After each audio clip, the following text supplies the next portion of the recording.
ॐ निरञ्जनं नित्यमानन्दरूपं भक्तानुकम्पाधितविग्रहं वै ईशावतारं परमेशमिढ्ढं तं रामकृष्णं शिरसा नमामि। দোল পূর্ণিমার শুভ দিনে প্রকৃতি হৃদয়ে লেগেছে রঙের দোলা। এহেন আনন্দের দিনে ভক্ত সহ ভগবান খেলেছিলেন রং দোলের খেলা।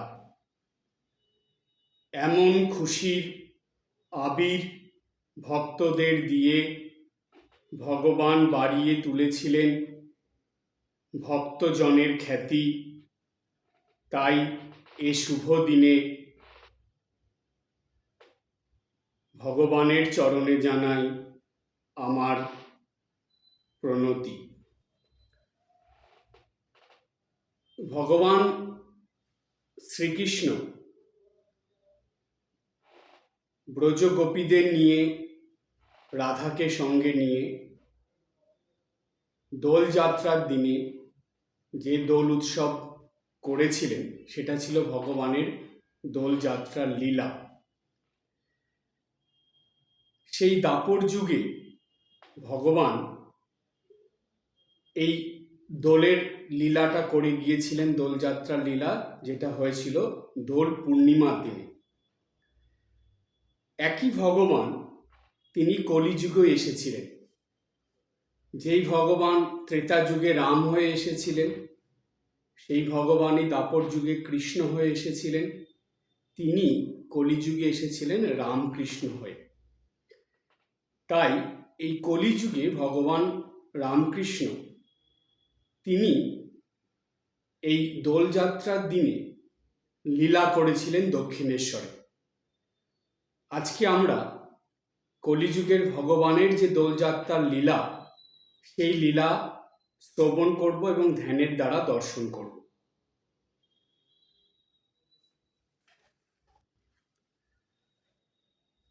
দক্ষিণেশ্বর মন্দিরে ভক্ত সঙ্গে শ্রীরামকৃষ্ণদেব দোলযাত্রার দিবসে যে লীলা করেছিলেন, সেই লীলা শ্রবণ এবং ধ্যান এই দুটো এই আলোচনার মধ্যে দিয়ে আজকে আমরা করব সবাই মিলে।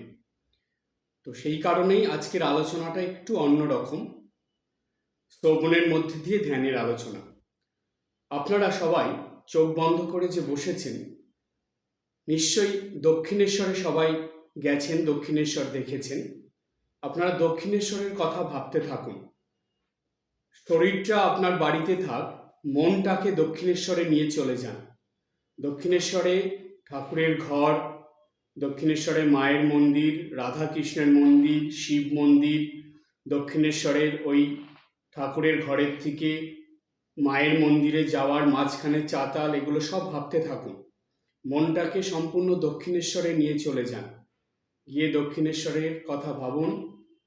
ভাবতে ভাবতে ভাবুন যে আপনি ঠাকুরের ঘরে বসে আছেন। ঠাকুর রয়েছেন তার ঘরে, দক্ষিণেশ্বরে ঠাকুরের ঘরে অনেক ভক্তরা আছে, তাদের সঙ্গে আপনিও আছেন। আপনি চুপ করে বসে ঠাকুরের লীলা দেখছেন। কোন দিনে? দোলযাত্রার দিনে। দোলযাত্রা দিবসে শ্রীরামকৃষ্ণ দক্ষিণেশ্বরে ভক্ত সঙ্গে। আজ দোলযাত্রা, শ্রী শ্রী মহাপ্রভুর জন্মদিন, 19শে ফাল্গুন পূর্ণিমা, রবিবার, 1 মার্চ 1885। শ্রীরামকৃষ্ণ ঘরের মধ্যে ছোট খাটটিতে বসিয়া সমাধিস্থ। ভক্তেরা মেঝেতে বসিয়া আছেন, একদৃষ্টে তাহাকে দেখিতেছেন। মহিমাচরণ, রামদত্ত, মনমোহন, নবাই চৈতন্য মাস্টার প্রভৃতি অনেকে বসিয়া আছেন। এর মাঝে ভাবুন, আপনিও এই সকল ভক্তদের সঙ্গে আপনিও বসে আছেন। বসে ঠাকুর যে তার ঘরের ছোট খাটটিতে বসে সমাধিস্থ হয়ে আছেন, আপনি ঠাকুরকে ওই সমাধিস্থ অবস্থায় দেখছেন, সেটা ভাবতে থাকুন যে ঠাকুরের দক্ষিণেশ্বরে ঠাকুরের ঘরে বসে আপনি ঠাকুরকে ছোট খাটের উপরে ঠাকুর বসে সমাধিস্থ সেটা আপনি দেখছেন। এবং এই যেই সকল ভক্তদের নাম আমি উচ্চারণ করলাম তারা সবাই সেখানে উপস্থিত আছে। আবার বলি, ভক্তেরা মেঝেতে বসিয়া আছেন, একদৃষ্টে তাহাকে দেখিতেছেন। তাহাকে মানে শ্রীরামকৃষ্ণ দেবকে। কে কে দেখছেন, ভক্তরা কে কে উপস্থিত আছেন? মহিমাচরণ, রাম দত্ত, মনমোহন, নবাই চৈতন্য, মাস্টার প্রভৃতি অনেকে বসিয়া আছেন।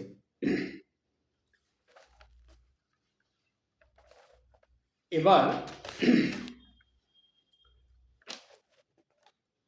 এইভাবে বসে থেকে ঠাকুরকে সবাই দেখছে, ঠাকুর সমাধিস্থ হয়ে আছেন।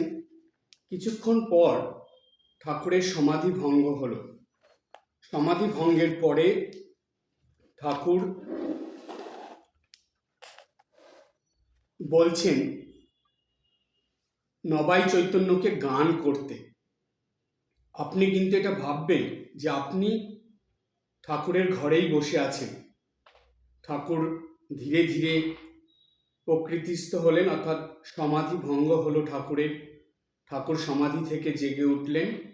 উঠে নবাই চৈতন্য, তিনি খুব ভালো একজন গায়ক। তিনি এই ভক্তির গান অর্থাৎ নাম সংকীর্তন বা হরিনামের গান খুব সুন্দর করতে পারে। তাই ঠাকুর সমাধি ভঙ্গের পরে নবাই চৈতন্যকে বললেন গান করতে। নবাই চৈতন্য গান গাহিতেছেন। ভক্তেরা সকলেই বসিয়া আছেন। ঠাকুর ছোট খাটটিতে বসিয়াছিলেন। হঠাৎ উঠিলেন, ঘরের বাহিরে গেলেন। ভক্তেরা সকলে বসিয়া রহিলেন, গান চলিতে লাগিল। এই দৃশ্যটা আপনি চোখ বুজে ভাবতে থাকুন যে নবাই চৈতন্য গান করছেন, ঠাকুর গান শুনছিলেন। শুনতে শুনতে ঠাকুর হঠাৎ সেই ছোট খাটটিতে যে বসেছিলেন সেখান থেকে হঠাৎ করে উঠলেন, উঠে দাঁড়ালেন। দাঁড়িয়ে হাঁটতে হাঁটতে ঠাকুর ঘরের বাইরে গেলেন। আর ভক্তেরা সবাই ঘরেই বসে রইলেন। গান চলতে লাগলো। নবাই চৈতন্য গান করছে, ভক্তেরা সবাই বাইরে বসে আছে, ঘরের মধ্যে বসে আছে, ঠাকুর বাইরে গেছেন। এরপরে বলছে মাস্টার ঠাকুরের সঙ্গে সঙ্গে গেলেন।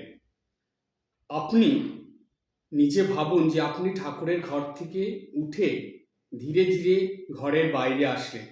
যেহেতু ঠাকুর বাইরে এসেছেন, আপনিও ঠাকুরের ঘরের বাইরে আসলেন ঠাকুরের পিছনে পিছনে, এবং দেখছেন যে মাস্টারমশাইও এসেছেন ঠাকুরের পিছন পিছন ঠাকুরের ঘরের বাইরে। এখানে মাস্টার ঠাকুরের সঙ্গে সঙ্গে গেলেন। কোথায় গেলেন? ঠাকুর পাকা উঠান দিয়া কালীঘরের দিকে যাইতেছেন। আপনি ভাবুন যে ঠাকুর ঘরের বাইরে আসলেন, ঘরের থেকে বাইরে বেরিয়ে সিঁড়ি দিয়ে নেমে সেই চাতালের যে রয়েছে পথ, সেই চাতালের মধ্যে দিয়ে হেঁটে হেঁটে ঠাকুর মায়ের ভবতারিণী মায়ের মন্দিরের দিকে যাচ্ছেন। ঠাকুরের পিছনে মাস্টারমশাই যাচ্ছেন এবং মাস্টারমশাইয়ের পিছনে আপনি যাচ্ছেন। আপনি দেখছেন ঠাকুর আগে, তারপরে মাস্টারমশাই, তারপরে আপনি। ওইখানে ভাবুন, এটা ধ্যানের প্রসঙ্গের সঙ্গে ধ্যান করুন, এটা ভাবতে থাকুন। আপনাকে ওই দক্ষিণেশ্বরে আপনি আছেন এটা ভেবেই এই প্রসঙ্গটা আপনি নিজের মনের ভিতরে আনুন। এবার এখানে বলছে যে ঠাকুর পাকা উঠান দিয়া কালীঘরের দিকে যাইতেছেন, অর্থাৎ ভবতারিণী মায়ের মন্দিরের দিকে যাচ্ছেন। রাধাকান্তের মন্দিরে আগে প্রবেশ করিলেন। ঠাকুর ভবতারিণী মায়ের মন্দিরে যাওয়ার আগেই রাধাকৃষ্ণের মন্দির, এটা আমরা সবাই দেখেছি, অর্থাৎ যারা যারা দক্ষিণেশ্বরে আমরা গেছি আমরা সবাই দেখেছি যে আগে রাধাকৃষ্ণের মন্দির, তারপরে ভবতারিণী মায়ের মন্দির। তো ঠাকুর কি করলেন? ভবতারিণী মায়ের মন্দিরে না গিয়ে রাধাকৃষ্ণের মন্দিরে চলে গেলেন। তো সেইখানে পিছন পিছন মাস্টারমশাই গেছেন এবং আপনিও মাস্টারমশাইয়ের পিছনে আছেন। কি দেখা যাচ্ছে?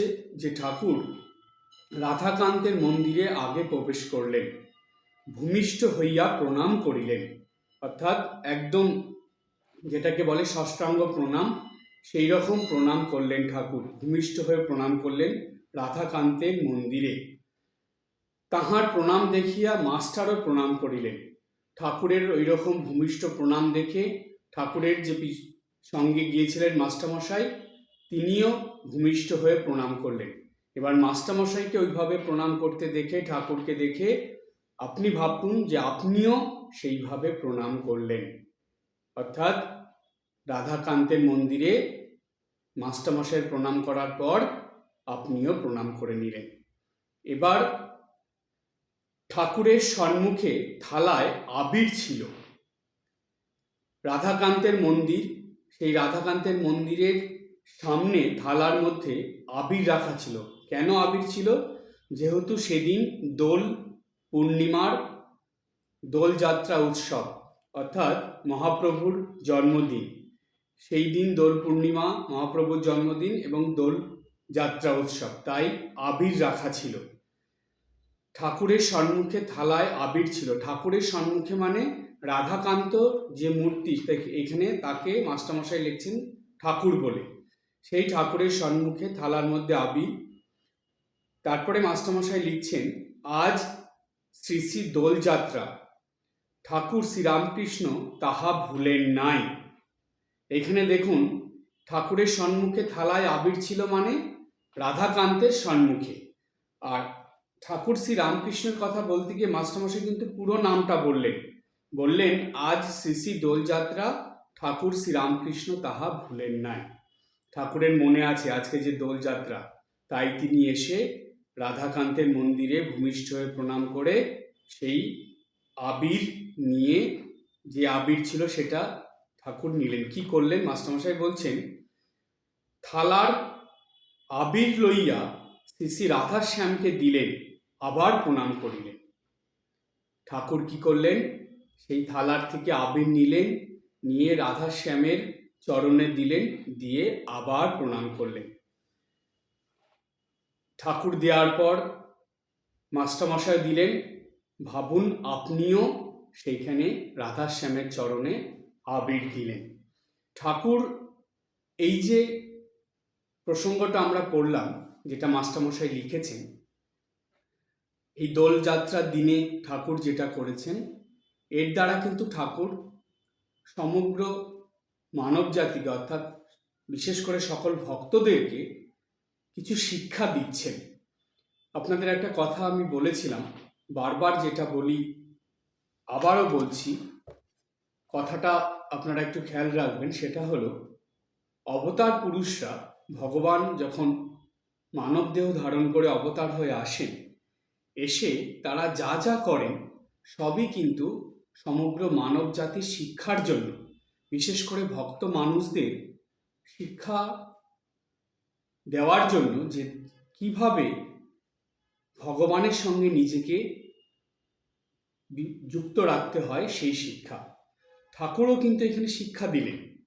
কি শিক্ষা দিলেন সেই প্রসঙ্গে আমরা পরে আসি। এরপরের ঘটনায় আমরা যাই। রাধাকান্তের মন্দিরে প্রণাম হয়ে গেল, ঠাকুর আবির দিয়ে প্রণাম করলেন। করার পর এবার মাস্টারমশাই বলছেন, এইবার কালীঘরে যাইতেছেন। ঠাকুর শ্রীরামকৃষ্ণদেব তিনি রাধাকান্তের মন্দির থেকে নেমে কালীঘরে, অর্থাৎ ভবতারিণী মায়ের মন্দিরের দিকে যাচ্ছেন। এবার কালীঘরে যাইতেছেন। প্রথম 7টি ধাপ ছাড়াইয়া চাতালে দাঁড়াইলেন, মাকে দর্শন করিয়া ভিতরে প্রবেশ করিলেন। ঠাকুর কি করলেন? প্রথম 7টি ধাপ একটু ভাবুন আপনারা। ভবতারিণী মা যেই দিকে মুখ করে দাঁড়িয়ে আছেন, সেই দিকের সামনে দেখবেন প্রথম 7টা সিঁড়ি পার হয়ে একটা চাতাল আছে। ঠাকুর ঠিক সেইখানে গিয়ে দাঁড়ালেন। প্রথম 7টি ধাপ ছাড়াইয়া চাতালে দাঁড়াইলেন, মাকে দর্শন করিয়া ভিতরে প্রবেশ করিলেন। ওই চাতালের পরেই মায়ের মন্দিরের সেই করিডোর, অর্থাৎ মায়ের মন্দিরে ঢোকার যে দরজা, সেইখান থেকে ঠাকুর মায়ের মন্দিরে প্রবেশ করলেন, গর্ভ মন্দিরে প্রবেশ করলেন। তারপরে মাস্টারমশাই লিখছেন, মাকে আবির দিলেন। ঠাকুর মায়ের সামনেও আবির রাখা ছিল। ঠাকুর সেই আবির নিয়ে মাকে দিলেন, দিয়ে প্রণাম করিয়া কালীঘর হইতে চলিয়া আসিতেছেন। মাস্টারমশাই লিখছেন, সেই আবির দেওয়ার পর মাকে ঠাকুর প্রণাম করলেন, প্রণাম করে তিনি কালীঘর থেকে চলে আসছেন। কালীঘরের সম্মুখের চাতালে দাঁড়াইয়া মাস্টারকে বলিতেছেন, বাবুরামকে আনলে না কেন? আমরা এই শ্রবণের দ্বারা ধ্যান নেত্রে বা ধ্যান যোগে দর্শন করছি যে ঠাকুর কালীঘর থেকে বেরোলেন, মাকে আবির দিয়ে, কালী মাকে আবির দিয়ে বেরোনোর পরে ঠাকুর যখন নিজের ঘরের দিকে যাচ্ছেন সেই সময় কালীঘরের সামনে দাঁড়ালেন। দাঁড়িয়ে মাস্টারমশাই তো পিছনে আছেন। মাস্টারমশাই যখন ঠাকুরের সামনে এসেছেন তখন ঠাকুর মাস্টারমশাইকে বলছেন, বাবুরামকে আনলে না কেন? অর্থাৎ বাবুরাম স্বামী প্রেমানন্দজি, প্রেমানন্দ মহারাজ, তার কথা জিজ্ঞেস করছেন ঠাকুর। আপনি কিন্তু ভাবছেন, দেখছেন চোখে মাস্টারমশাইয়ের সঙ্গে ঠাকুর কথা বলছেন, আপনি একটু দূরে দাঁড়িয়ে শুনছেন ঠাকুরের কথা, মাস্টারমশাইকে বলছেন। এবার মাস্টারমশাই লিখছেন, ঠাকুর আবার পাকা উঠান দিয়া যাইতেছেন, সঙ্গে মাস্টার ও আর একজন আবিরের থালা হাতে করিয়া আসিতেছেন। ঘরে প্রবেশ করিয়া সব পটকে আবির দিলেন। দু একটি পট ছাড়া নিজের ফটোগ্রাফ ও যীশুখ্রিস্টের ছবি। এইবার বারান্দায় আসিলেন। নরেন্দ্র ঘরে ঢুকিতে বারান্দায় বসিয়া আছেন, কোনো কোনো ভক্তের সহিত কথা কহিতেছেন। ঠাকুর নরেন্দ্রের গায়ে আবির দিলেন, ঘরে ঢুকিতেছেন। মাস্টার সঙ্গে আসিতেছেন, তিনিও আবির প্রসাদ পাইলেন।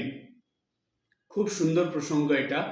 আপনি ঠাকুর আসছেন হেঁটে, ঠাকুরের সঙ্গে সঙ্গে মাস্টারমশাই আসছেন নিজের ঠাকুরের ঘরের দিকে, এবং আর একজন সেই আবিরের থালা নিয়ে আসছে, তার সঙ্গে আপনিও আসলেন। এসে দেখছেন যে ঠাকুর কি করলেন, ঘরে প্রবেশ করলেন, নিজের ঘরে ঢুকলেন। ঢুকে তিনি ভক্তদের আবির কিন্তু আগে দিলেন না। তিনি কি করলেন, ঠাকুরের ঘরে, আপনারা দেখেছেন দক্ষিণেশ্বরে ঠাকুরের ঘরে অনেক ছবি আছে।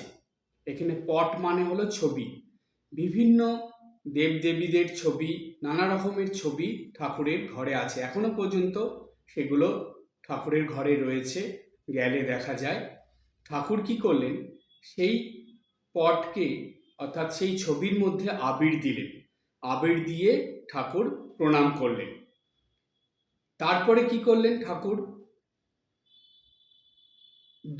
দু একটি পট ছাড়া, অর্থাৎ যীশুখ্রিস্টের ছবিতে ঠাকুর আবির দেননি, এবং নিচের একটা ছবি ছিল সেইখানেও আবির দেননি।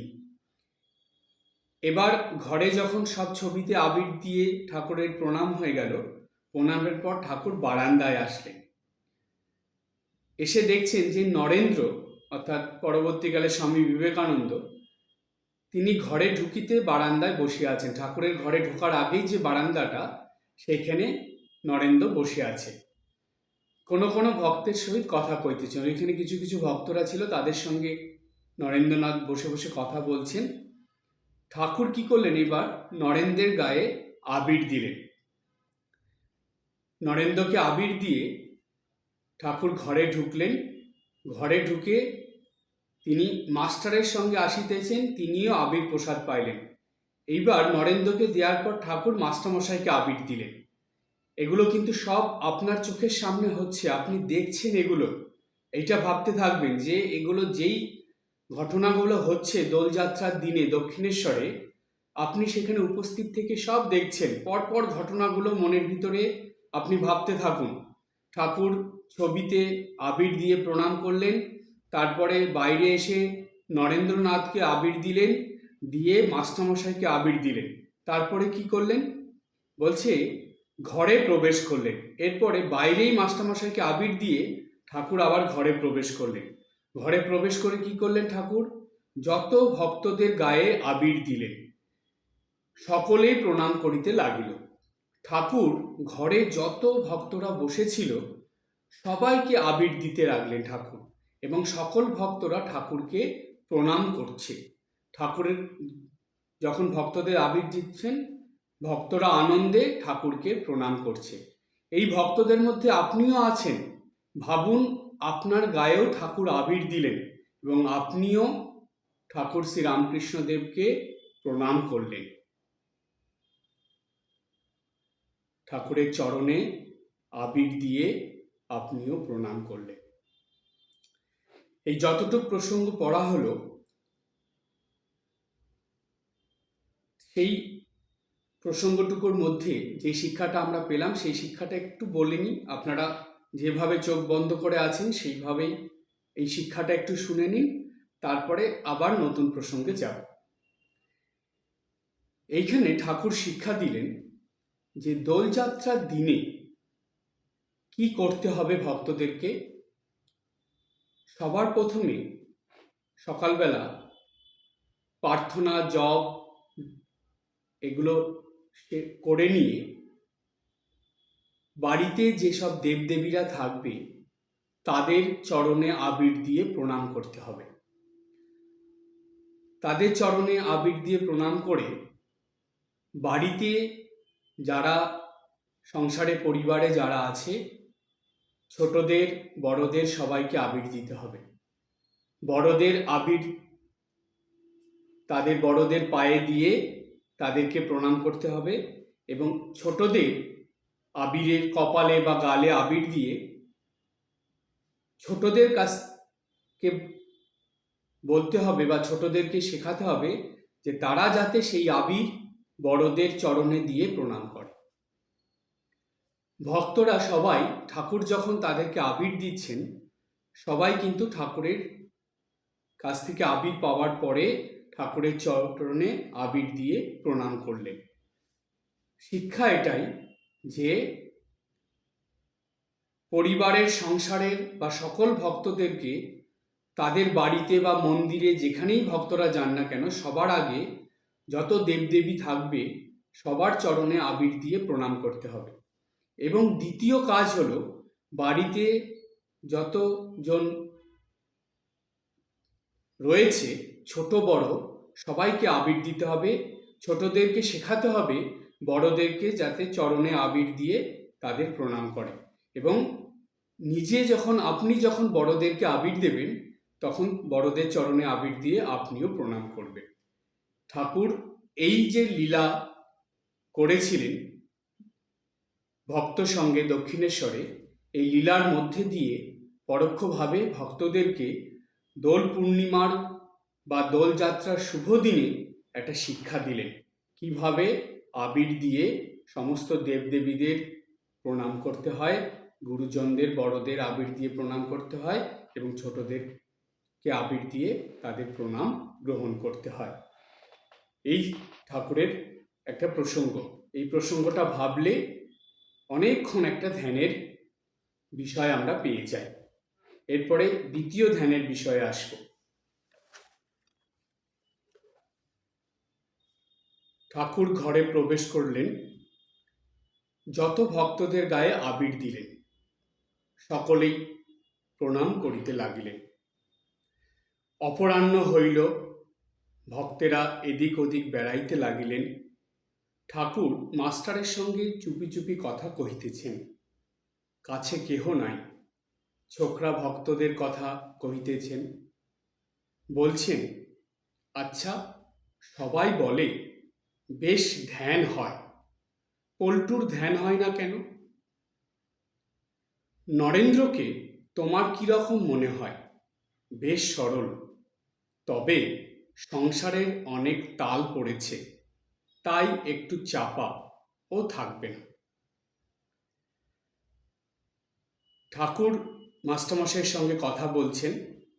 মাস্টারমশাইকে ঠাকুর কাছে ডেকে আস্তে আস্তে জিজ্ঞেস করছেন, ছোকরা ভক্তদের কথা জিজ্ঞেস করছেন, অর্থাৎ অল্প বয়সী ভক্তদের কথা। ঠাকুর জিজ্ঞেস করলেন মাস্টারমশাইকে, আচ্ছা, সবাই বলে ধ্যান হয়, পল্টুর ধ্যান হয় না কেন? বলেই আবার বলছেন, নরেন্দ্রকে তোমার কিরকম মনে হয়? বেশ সরল, তবে সংসারে অনেক তাল পড়েছে, তাই একটু চাপা ও থাকবে না। ঠাকুর নিজেই প্রশ্ন জিজ্ঞেস করে নিজেই উত্তর বলে দিচ্ছেন। এরপরে ঠাকুর মাঝে মাঝে বারান্দায় উঠিয়া যাইতেছেন। নরেন্দ্র একজন বেদান্তবাদীর সঙ্গে বিচার করছেন। ঠাকুর একবার ঘরে এসে বসছেন, আবার ঠাকুর কিছুক্ষণ ঘরে বসে আবার বাইরে বারান্দায় আসছেন। কেন? কারণ বাইরে বারান্দায় নরেন্দ্র বসে আছেন, নরেন্দ্রনাথ। তিনি বাইরে বসে বসে একজন বেদান্তবাদীর সঙ্গে বিচার করছেন, বেদান্তের কথা বলছেন। ঠাকুর একবার এসে সেইখানে দাঁড়িয়ে সেই বেদান্ত বিচার শুনছেন, আবার ঘরে গিয়ে বসছেন, ভক্তদের সঙ্গে কথা বলছেন, মাস্টারমশাইয়ের সঙ্গে কথা বলছেন। আপনি ঠাকুরের ঘরেই বসে আছেন এবং এগুলো কিন্তু সব খেয়াল করছেন। আপনি দেখছেন যে ঠাকুর ঘরে এসে বসছে, ভক্তদের সঙ্গে মাস্টারমশাইয়ের সঙ্গে কথা বলছেন, আবার বাইরে গিয়ে নরেন্দ্রনাথ যেখানে বসে আছে সেইখানে দাঁড়াচ্ছেন, সেখানে একটু কথা বলছেন, আবার ঘরে আসছেন, ঘরে বাইরে করছেন। ঠাকুর মাঝে মাঝে বারান্দায় উঠিয়া যাইতেছেন, নরেন্দ্র একজন বেদান্তবাদীর সঙ্গে বিচার করছেন। ক্রমে ভক্তেরা আবার ঘরে আসিয়া জুটিতেছেন। ভক্তেরা বাইরে গিয়েছিল, কিছু কিছু ভক্ত ঘরে ছিল, কিছু ভক্ত বাইরে গিয়েছিল, তারা আবার ঘরের ভিতরে এসেছে। কেন? সেই ভক্তেরা সকালবেলা এসেছে ঠাকুরের কাছে, এসে বসেছে, ওখানে গান টান হয়েছে দুপুর পর্যন্ত, তারপরে সবাই প্রসাদ নিয়েছে। দক্ষিণেশ্বরের মন্দিরে ভবতারিণী মায়ের প্রসাদ, রাধাকৃষ্ণ সেদিন ভোগ হয়েছে, ভোগের প্রসাদ ভক্তেরা খেয়েছেন, তার মধ্যে আপনিও ছিলেন। ভাবুন, আপনিও সেখানে ভোগের প্রসাদ গ্রহণ করেছেন এবং তারপরে সবাই আবার ঠাকুরের ঘরে রয়েছেন। অপরাহ্ন হইল, মানে বিকেল হয়ে গেছে। সেই সকাল থেকে দুপুরে প্রসাদ পাওয়ার পরে সেদিন কিন্তু সারাদিনই ঠাকুরের কথা, গান এইসব চলছে। ভক্তেরা কখনো বারান্দায়, কখনো ঠাকুরের ঘরে, কখনো বাইরে রাধাকান্তের মন্দিরে কিংবা মায়ের মন্দিরে যাচ্ছে, ঘুরে আসে। কেউ বাইরে আছে, কেউ ঠাকুরের ঘরে আছে, কেউ বারান্দায় আছে। যেমন এটা ভাবুন, আপনি যেমন আশ্রমে যদি আপনি সারাদিনের জন্য যান কোনো আশ্রমে, সেখানে গিয়ে যেমন হয় যে কখনো ঠাকুরের মন্দিরে বসে, কখনো বা বাইরে আসলেন, কখনো আশ্রমের আরেকটা জায়গায় গেলেন, কখনো খাওয়ার ওইখানে গেলেন, কখনো কোনো ভক্তদের সঙ্গে বাইরে দাঁড়িয়ে কথা বলছেন। ঠিক সেই রকম দক্ষিণেশ্বরে সেই দিনকার পরিবেশটাও ওই রকম ছিল। ওইখানে ভক্তরা তাই করছিলেন সকাল থেকে সেই বিকেল পর্যন্ত। আপনি ভাববেন যে আপনিও সেই ভক্তদের সঙ্গে ওইখানে উপস্থিত। তো এরপরে ক্রমে ভক্তেরা আবার ঘরে আসিয়া জুটিতেছেন।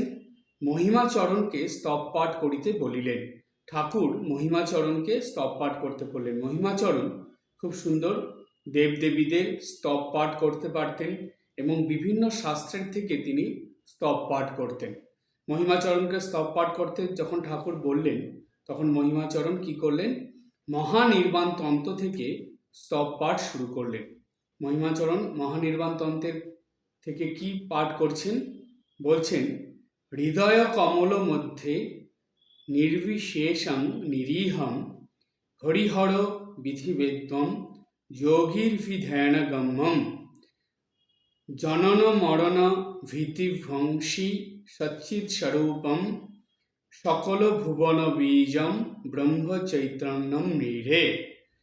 এই স্তবটা মহিমাচরণ পাঠ করছেন, বলছেন। এটা হলো মহানির্বাণ তন্ত্রতে রয়েছে। এই যখন স্তব পাঠ হচ্ছে, এটা শোনার পরে আরও দু একটি স্তব হলো। এই স্তব শোনার পর মহিমাচরণ শঙ্করাচার্যের স্তব বলিতেছেন। তখন মহানির্বাণ তন্ত্রের স্তব শেষ হয়ে যাওয়ার পরে শঙ্করাচার্যের লেখা কিছু স্তব মহিমাচরণ পাঠ করছে। এইবার এই শঙ্করাচার্যের যে স্তব হচ্ছে, তার মধ্যে সংসার কূপের কথা আর সংসার গহনের কথা আছে। মহিমাচরণ হলো সংসারী ভক্ত। দেখুন প্রসঙ্গটা কত সুন্দর। এই সংসারী ভক্তদের জন্যই যেন এই প্রসঙ্গটা, এই দোল পূর্ণিমার দিনে, দোলযাত্রার দিনে যখন মহিমাচরণ সংসার কূপের কথা, সংসার গহনের কথা বলছেন, তখন ঠাকুর এই কথা শুনে তারপরে ঠাকুর বলছেন, শ্রী রামকৃষ্ণ মহিমার প্রতি। সংসার কূপ সংসার গহন কেন বলো? ও প্রথম প্রথম বলতে হয়, তাকে ধরলে আর ভয় কি? তখন এই সংসার মজার কুটি, আমি খাই দাই আর মজা লুটি। জনক রাজা মহা তেজা, তার কিসে ছিল ত্রুটি? সে যে এদিক ওদিক দুদিক রেখে খেয়েছিল দুধের বাটি। ঠাকুর কিন্তু এটা বলছেন মহিমাচরণকে, এবং মহিমার প্রতি এটা যে ঠাকুর বলছেন, শুধু মহিমাকে বলছেন না, সেইখানে উপস্থিত সকল ভক্তদের উদ্দেশ্যে বলছেন, এবং সেখানে কিন্তু আপনিও উপস্থিত আছেন, আপনার উদ্দেশ্যেও ঠাকুর বলছেন। এটা ভাববেন। এখানে যদি আমরা ভাবি যে না, এটা তো শুধু মহিমাচরণের জন্য বলছে, এটা সম্পূর্ণ ভুল ভাবা হবে। আর এইরকম ভাবলে আপনি কোনো দিন কথামৃতের কথা বুঝতেও পারবেন না, আপনার মনে কোনো দাগ কাটবে না, কথামৃতের কথা কোনো প্রতিক্রিয়া আসবে না। ভাববেন, যখনই কথামৃত পড়বেন, ভাববেন ঠাকুর এটা আমাকে বলছেন, আমার জন্য বলছেন। এইটা ভেবে কথামৃত পড়বেন, ভাববেন এবং ধ্যান করবেন। ঠাকুর মহিমাচরণের মধ্যে দিয়ে সকল ভক্তদের বলছেন যে সংসার কূপ, সংসার গহন কেন বলো এগুলো? সংসার কূপ মানে হলো সংসার কুয়া, এবং সংসার গহন মানে গভীর। এই সংসার বলছে যে সংসারকে বেশিরভাগ মানুষই একটু খারাপভাবে দেখে। কেন? বলে এই সংসারের মধ্যে পড়লে সব শেষ, সংসার একটা কুয়া। যেমন আগেকার দিনে কুয়াগুলো না খুব গভীর ছিল, সেইখানে পড়লে আর ওঠা মুশকিল থাকতো, সেখান থেকে মানুষের সহজে উঠতে পারতো না, সেইখানেই আস্তে আস্তে কুয়ার মধ্যেই তার জীবন শেষ হয়ে যেত। তাই বলছি সংসার হলো একটা কুয়া, সেটা বলতে গিয়ে বলছে সংসার কূপ। আর সংসার গহন মানে হলো গভীর, যার কোনো অন্ত খুঁজে পাওয়া যায় না। তাই সংসার এমন যেখানে আপনি এর শেষ কিছু খুঁজে পাবেন না, ক্রমাগত এর মধ্যে আপনি ডুবে যাবেন, ডুবতে ডুবতে যে কোথায় চলে যাবেন তার কোনো অন্ত নেই। তাই বলছে সংসার গহন। এই প্রত্যেকটা শব্দ কিন্তু খুব গুরুত্বপূর্ণ, এটা গভীর অর্থ থাকে কথামৃতের। তাই কথামৃত ঠাকুর সহজভাবে বললেও জানবেন এই কথাগুলোর গভীর অর্থ আছে। তাই সংসার খুব, সংসার গহন, এই কথাগুলো বলা বা ভাবা ঠিক নয়। কেন? ঠাকুর বলছেন কেন বলো এইগুলো? ও প্রথম প্রথম বলতে হয়, প্রথম প্রথম সংসারের মানুষদের এটা মনে হয়, বা কেউ কেউ এটা বলতে পারে, কিন্তু তাকে ধরলে আর ভয় কি? তাকে ধরলে মানে যারা সংসারে থেকে ভগবানকে ধরে তাদের আর কোনো ভয় নেই। যেমন কুয়া যত গভীরই হোক না কেন, আপনি কুয়ার মধ্যে পড়ে গিয়ে যদি একটা দড়ি ধরতে পারেন, কুয়ার উপর থেকে যদি দড়িটা একদম ভিতর পর্যন্ত থাকে, ওই দড়িটা ভালো করে শক্ত করে ধরে নিলে যেমন আর কোনো ভয় থাকে না, আপনি ঠিক কুয়ার থেকে উঠে আসতে পারবেন। ঠিক সংসারে যারা ভগবান রূপ দড়ি ধরে থাকে, ভগবানের নামের দড়ি যারা ধরে থাকে, ভগবানের পূজার, ভগবানের সেবার, ভগবানের কাছে প্রার্থনার এই দড়ি যারা ধরে থাকে, তাদের আর কোনো ভয় থাকে না। তখন এই সংসার মজার কুটি, আমি খাই দাই আর মজা লুটি। ঠাকুর বলছেন দেখুন, জনক রাজা মহাতেজা, তার কিসে ছিল ত্রুটি? সে যে এদিক ওদিক দুদিক রেখে খেয়েছিল দুধের বাটি। এদিক ওদিক দুদিক মানে কি? আপনি সংসারও করবেন এবং সেই সঙ্গে শক্ত করে ভগবানকেও ধরে থাকবেন। মুশকিলটা কি হয় জানেন? সংসারী মানুষদের বা সংসারী ভক্তদের সব থেকে বড় ভুল যেটা হয়, তারা সংসারকে দুই হাতে ধরে রাখে। তারা যে এক হাতে ঈশ্বরকে ধরে রাখবে আর এক হাতে সংসার ধরে রাখবে, সেইটা তারা ভুলে যায়। দীক্ষার পরেও তাদের এই ভুলটাই হয়। দীক্ষার পরে যেখানে সংসারকে ধরে কোনো রকমে ধরে ঈশ্বরকে শক্ত করে ধরার কথা, সেইটা তাদের ভুল হয়ে যায়। তারা তখন সংসারকেই শক্ত করে ধরে থাকে, ঈশ্বরকে শক্ত করে ধরে না। তাই ঈশ্বরকেও শক্ত করে ধরতে লাগবে এক হাত দিয়ে, এবং আর এক হাতে সংসারকে ধরতে হবে, অর্থাৎ সংসারও করতে হবে, সংসারের নিত্যদিনের দায়িত্ব কর্তব্য সব পালন করতে হবে, সেই সঙ্গে নিত্যদিনের যে প্রার্থনা, পূজা, জপ, সাধনা, আরাধনা, এগুলোও সব করতে হবে। তাই এদিক ওদিক, এদিক মানে সংসারের দিক, ওদিক মানে ঈশ্বরের দিক, দুদিকই রেখে চলতে হবে। তারপরে ঠাকুর বললেন, কি ভয়, তাকে ধরো, কাঁটাবন হলেই বা। জুতো পায়ে দিয়ে কাটা বনে চলে যাও, কিসের ভয়?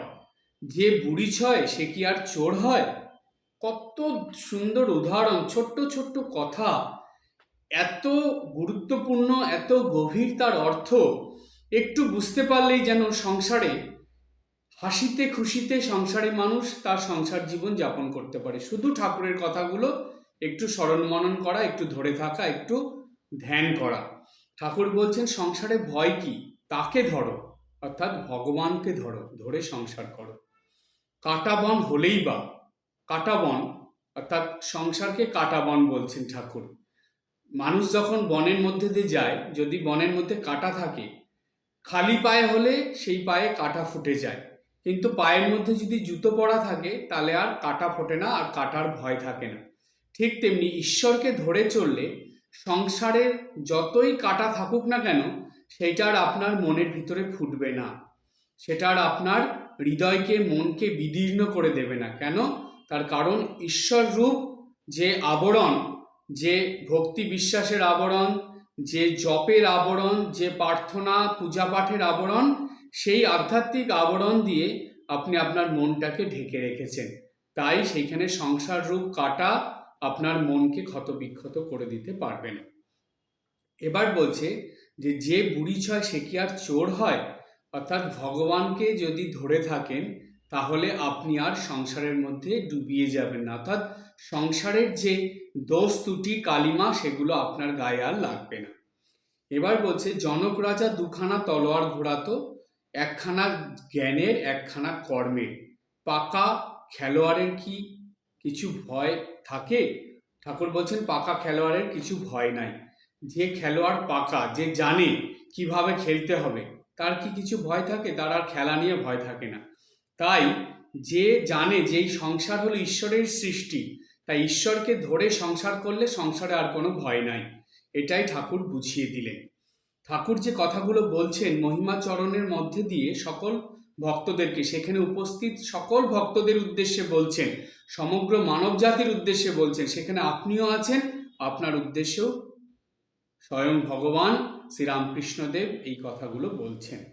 এবার এইরূপ ঈশ্বরীয় কথা চলিতেছে। ঠাকুর ছোট খাটটিতে বসিয়া আছেন, খাটের পাশে মাস্টার বসিয়া আছেন।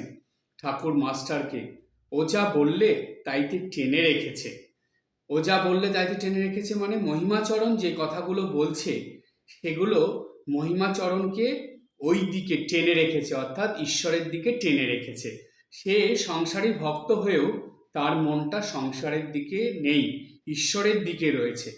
জানবেন নিত্যদিন স্তব স্তুতি প্রার্থনা সন্ধ্যা বন্দনা, তারপরে ঈশ্বরীয় কথা পাঠ করলে এগুলোর মধ্যে থেকে একরকম শক্তি মানুষের জীবনে বা মানুষের মনে আসে, আর সেই শক্তিটাই তার মনকে ঈশ্বরের সঙ্গে যুক্ত রাখে, অর্থাৎ ঈশ্বরের দিকে টেনে রাখে। তাই ঈশ্বরের কৃপা পেতে হলে কিছু করতে হয়। প্রভু মহারাজ বলতেন কিছু না করলে কখনো ভগবানের কৃপা পাওয়া যায় না, কিছু করো তবে তো কৃপা পাবে।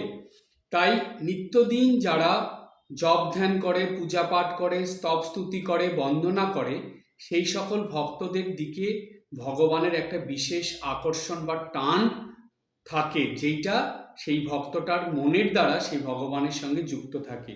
এমন একটা শক্তি যেই ভক্তটার মনটাকে ভগবানের দিকে টেনে রাখে। তাই ঠাকুর বললেন ও যা বললে তাইতে টেনে রেখেছে, অর্থাৎ মহিমাচরণের মনটা ঈশ্বরের দিকে টেনে রেখেছে, মানে ঈশ্বরের সঙ্গে যুক্ত রেখেছে। ঠাকুর মহিমাচরণের কথা বলিতেছেন ও তাহার সহিত ব্রহ্মজ্ঞান বিষয়ক শ্লোকের কথা নবাই চৈতন্য অন্যান্য ভক্তেরা আবার গাহিতেছেন। এবার ঠাকুর যোগদান করিলেন আর ভাবে মগ্ন হইয়া সংকীর্তনের মধ্যে নৃত্য করিতে লাগিলেন।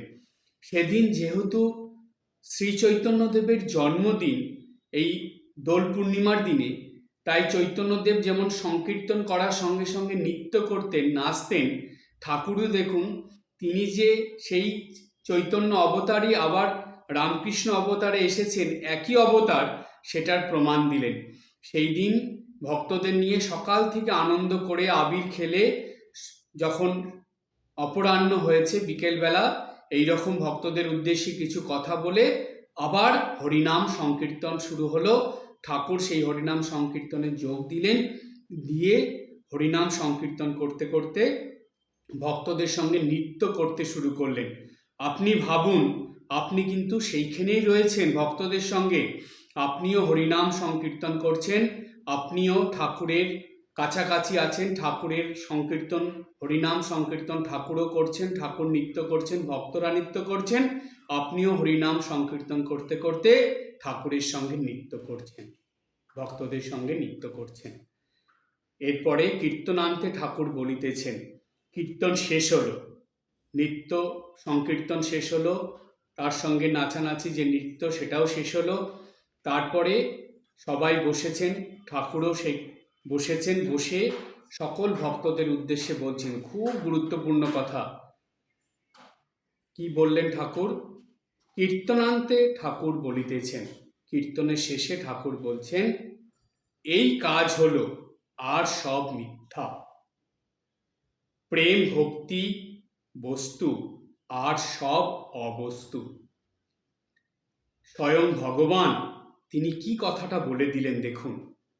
বললেন কীর্তনান্তে, এই যে ভগবানের নাম সংকীর্তন হলো, ভগবানের কথা, স্বয়ং ভগবান নিজ মুখে ভক্তদের উদ্দেশ্যে এত কথা বললেন, বলার পর হরিনাম সংকীর্তন করলেন, গান করলেন, যেখানে প্রেম ভক্তির প্লাবন বয়ে গেল।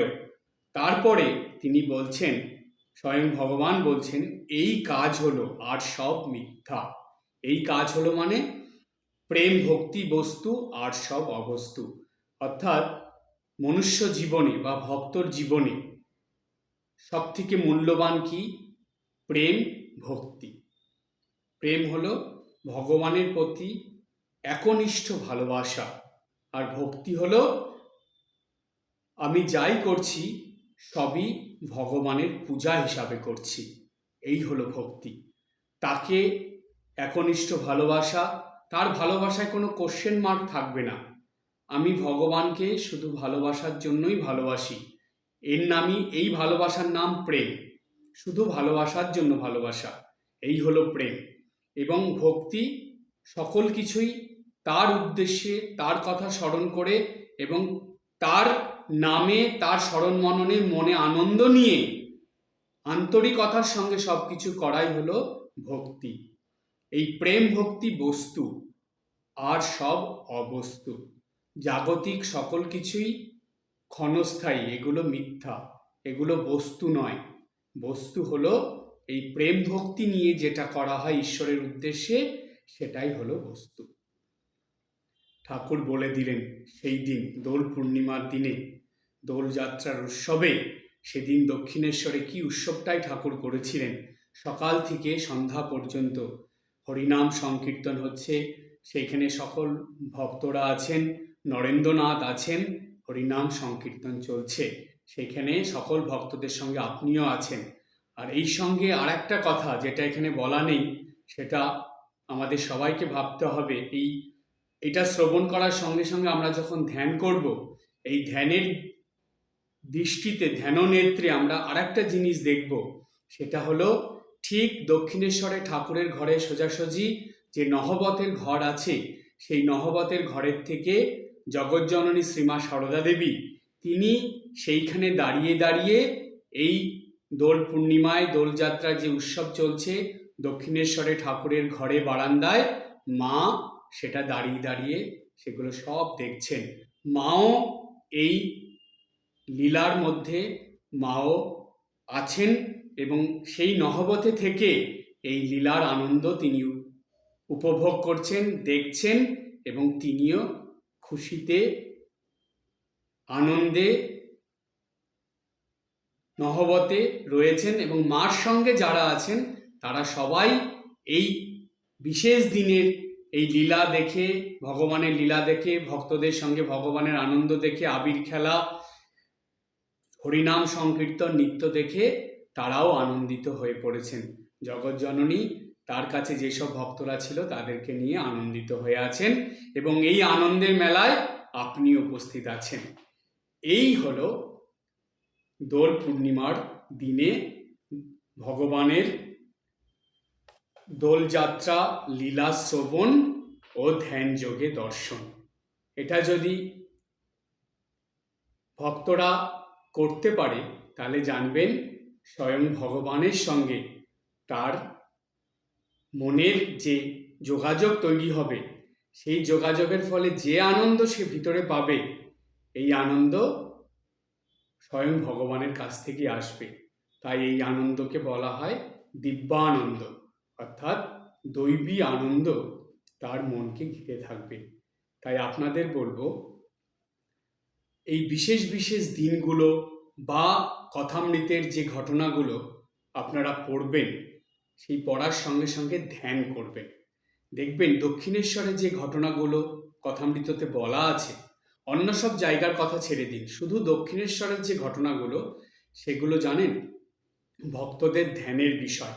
মাস্টারমশাই কথামৃততে তার ভূমিকায় এক জায়গায় লিখছেন, কথামৃত তো আগে 5টা খণ্ডে বেরিয়েছিল সবার প্রথমে। চতুর্থ খণ্ডের ভূমিকাতে মাস্টারমশাই লিখছেন যে ভক্তেরা পড়বে এবং ধ্যান করবে। এই যে ঘটনাগুলো মাস্টারমশাই বর্ণনা করেছেন, মাস্টারমশাই বলছেন এগুলো সব ভক্তদের ধ্যানে সাহায্য করবে।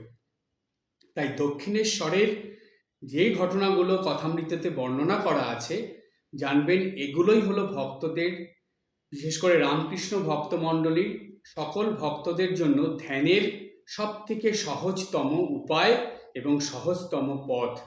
শুধু দক্ষিণেশ্বরের প্রসঙ্গগুলো চিন্তা করা এবং সেইখানে নিজেকে রেখে এই শ্রবণের মধ্যে দিয়ে, চিন্তনের স্মরণ মননের মধ্যে দিয়ে ধ্যানের গভীরে ডুবে যাওয়া এবং সেই ধ্যানের মধ্যে থেকে মনকে দিব্যানন্দে ভরিয়ে তোলা।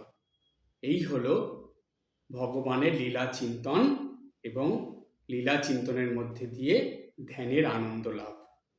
আজকে এই পর্যন্ত। সবাই ভালো থাকবেন, হাসি খুশি আনন্দে থাকবেন, দোল পূর্ণিমা খুব ভালোভাবে কাটাবেন এবং সেই সঙ্গে দোল পূর্ণিমার দিনে এই যে আলোচনাটা হলো, এটা আপনারা সবাই শুনে যতটুক সময় পারেন একটু শ্রবণের মধ্যে দিয়ে ধ্যান করবেন। ওম শান্তি শান্তি শান্তি। হরি ওম তৎসৎ। শ্রীরামকৃষ্ণার্পণমস্তু।